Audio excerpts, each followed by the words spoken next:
Nagpaabot ng taus-pusong pagbati si Mayor-elect Jeremy Docming Rosario ng manawag ang kasalukuyang presidente ng League of Municipalities of the Philippines Pangasinan Chapter sa lahat ng mga nanalong kandidato para sa lokal na posisyon matapos ang naging resulta ng halalan sa lalawigan.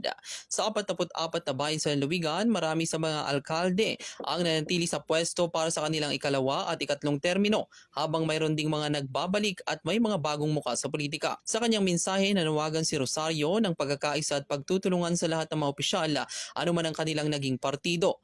Anya, panahon na upang pag-ibayuhin ng suporta sa isa't isa para sa pag-unlad ng buong lalawigan. Kinilala niya ang hamon na kakaharapin ng mga bagong halal na opisyal, ngunit naniniwala siyang sa pamamagitan ng sama-samang pagkilos magtatagumpay ang Pangasinan.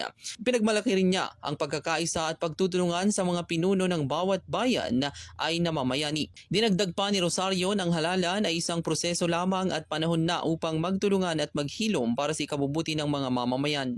Inaasahan niya ang patuloy na kooperasyon sa pagitan ng mga lokal na pamahalaan para sa mas maunlad na Pangasinan. Well, I extend my congratulations sa ating pong mga bagong makakasamang mayors sa Pangasinan. Ako po bilang concurrent na presidente ng League of Municipalities of the Philippines Pangasinan Chapter. At sa ating pong lahat, no, bagong mandato, bagong trabaho at pagsusumikapan dapat natin at patuloy tayong magtulungan. No?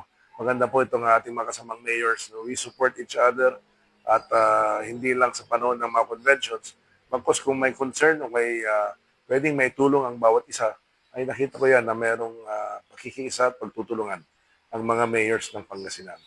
So, ito na, tapos na po yung election, panahon na ulit ng paghilom at of course pag-reach out para po sa pagbabalik ng pagkakaisa muli ng ating pong mga kanya-kanyang bayan. So again, sa pangalan po ni Mayor Ming bilang presidente po ng Mayor's League ng probinsya ng Pangasinan, my congratulations to the newly elected or newly re-elected mayors of Pangasinan at looking forward na magkaroon tayo ng camaraderie at meetings at siyempre magkaroon po ng parang acquaintance, no?